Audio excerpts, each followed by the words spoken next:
Okay, let's start this off with a bit of a mental reset. I want you to play a quick word association game with me. All right, my man.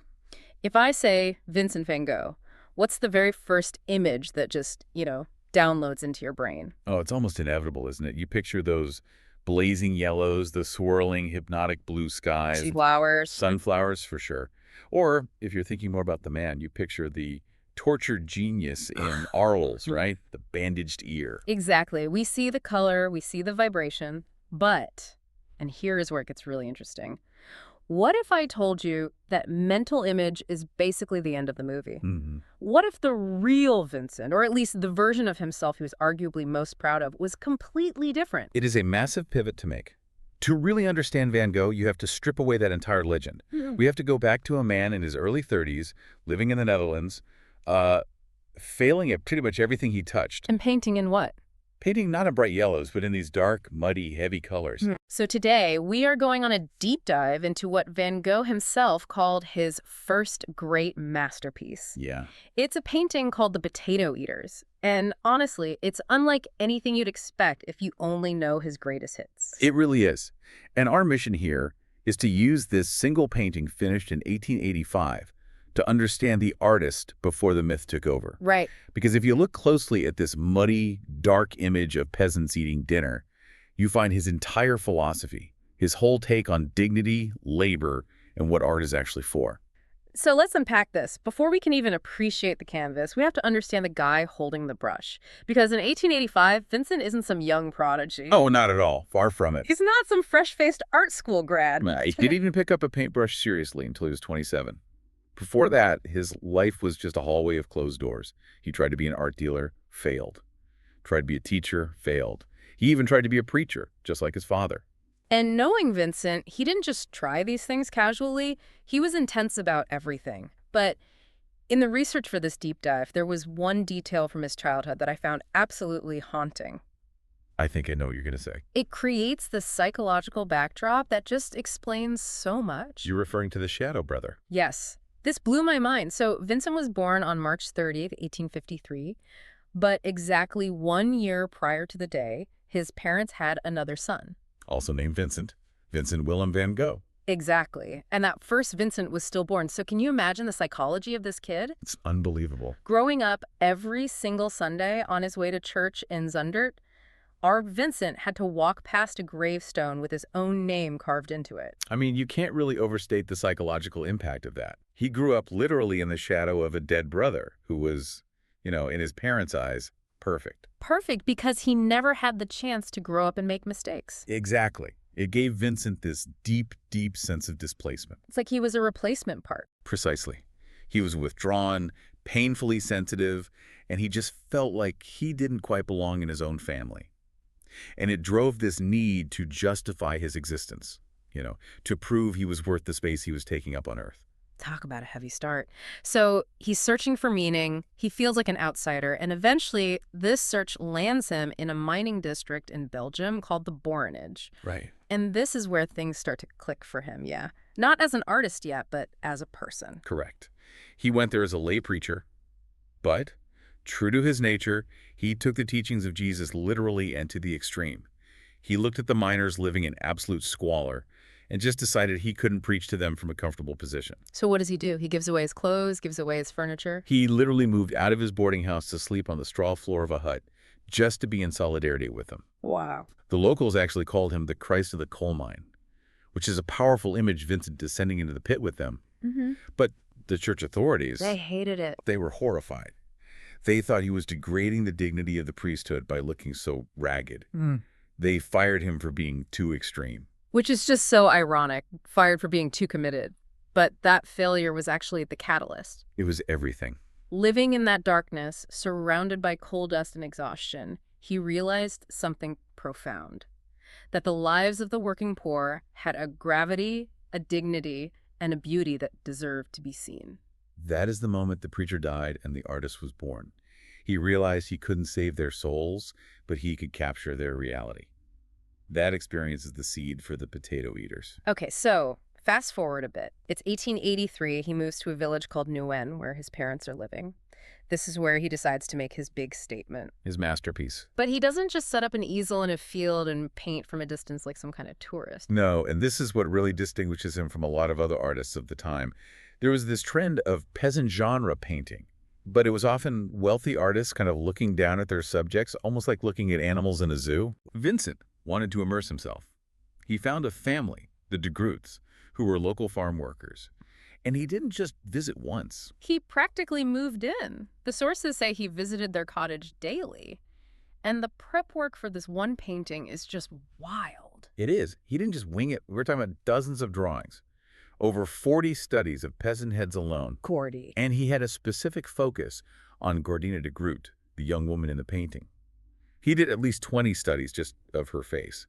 He was trying to learn the landscape of their faces as much as the landscape of the fields. And his philosophy here is so interesting. He wasn't trying to make them look good in the traditional sense, was he? He wasn't applying some kind of filter. No, not at all.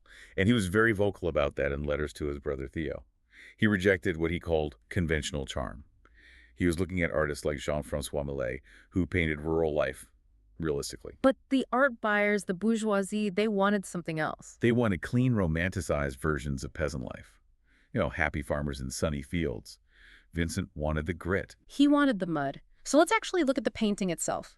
If you're listening, just try to visualize a dark, cramped room. It's night.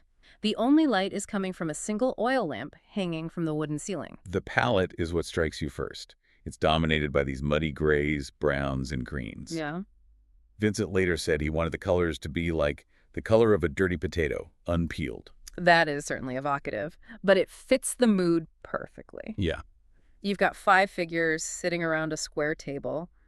The clock on the wall says 7 p.m., and the composition is kind of tight, isn't it? It is. It feels claustrophobic, but also really intimate. And there's a brilliant compositional trick he uses here that I just love. Look at the figure in the foreground, the little girl. The one with her back to us. We just see her silhouette. Yes. In traditional academic art, you would never block the view like that. You'd leave the space open so the viewer can look in like they're watching a play. But by placing her with her back to us... He closes the circle. Oh, I see.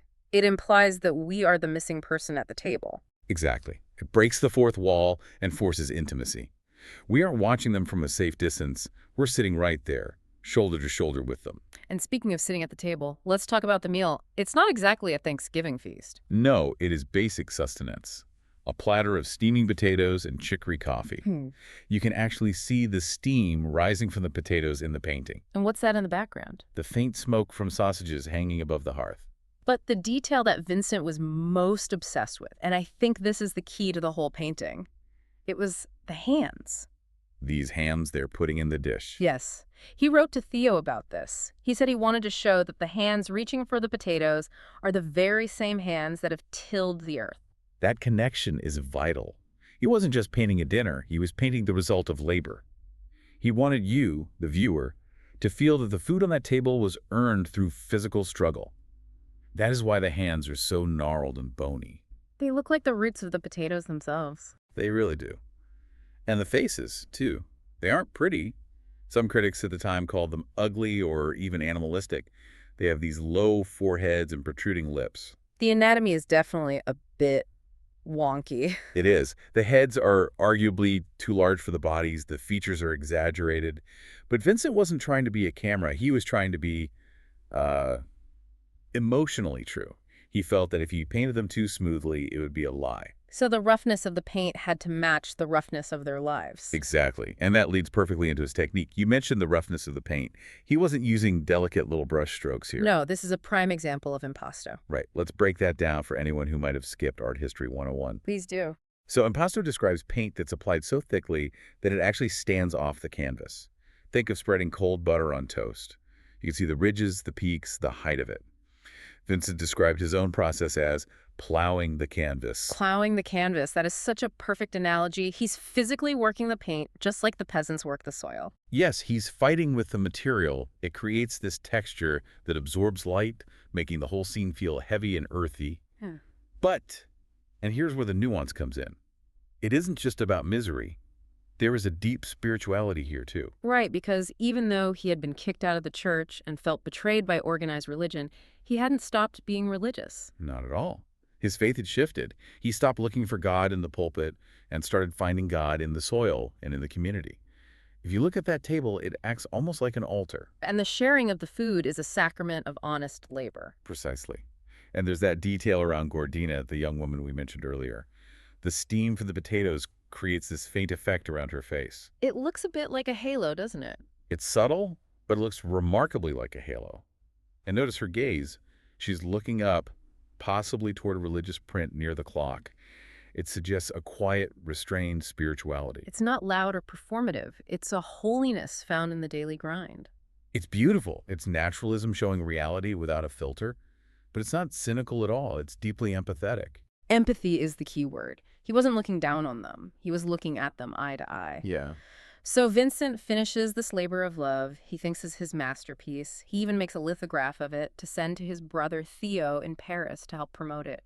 He's thinking, this is it. I've arrived. The world is going to understand. And then he gets the letter back. And what does Theo say? Theo.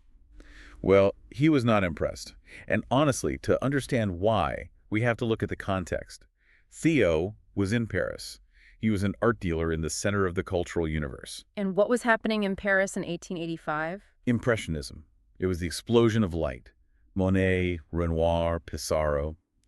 The art world was obsessed with bright colors, sun-dappled parks, people boating on the river. It was all about leisure and fleeting light. And here comes Vincent through the mail with a dark, muddy, heavy painting of people eating potatoes in a basement. Exactly. It was like bringing a lump of coal to a jewelry store. Mm-hmm. Theo thought it was too dark, old-fashioned, and frankly, technically awkward. He basically told Vincent, this isn't going to sell. It's not what people want. Ouch. That must have absolutely crushed him. It hurt him, certainly. Mm-hmm. But this is where we see Vincent's stubbornness.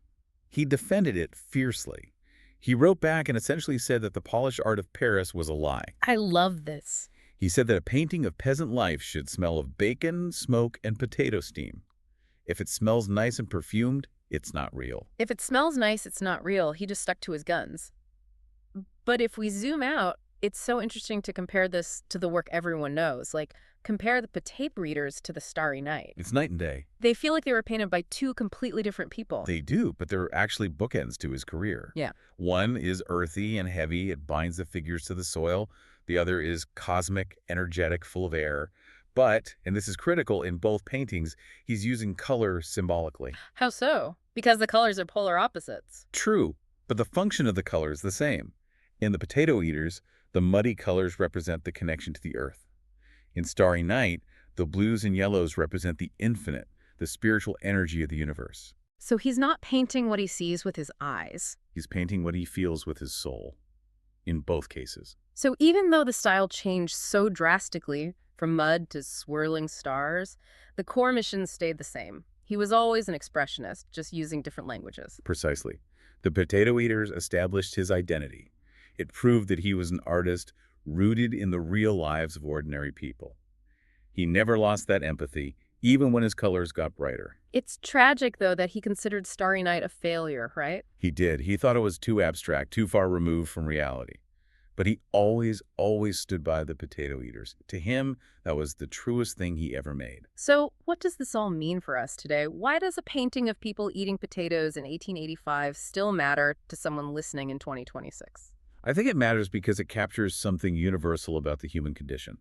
It's a testament to resilience. It shows us the harshness of poverty, the dim light, the cold room, but it also shows the dignity of shared sustenance. The fact that they are together, it's about community. It is. And it challenges our definition of beauty. We're so used to curated perfection. Van Gogh is telling us there is beauty in the rough, unrefined truth. It's a reminder that the polished version isn't always the real one. Yeah. And that labor-honest hard work is something sacred. Exactly. I want to leave our listeners with a thought that kind of recontextualizes everything we know about Van Gogh. We spend so much time celebrating the successful masterpieces, the ones on tote bags and umbrellas. Mm-hmm. But Vincent himself defined success very, very differently. He looked at Starry Night and saw a failure. He looked at the Potato Eaters and saw a triumph. He did. So does that change how you view his work? Maybe the muddy Vincent, the one who smelled like smoke and potatoes, Yeah. was the most authentic version of the man all along. It certainly makes you look at the shadows in a new light. Thanks for diving deep with us today. Go look at the painting again, really look at those hands, and see what you find. We'll catch you on the next deep dive.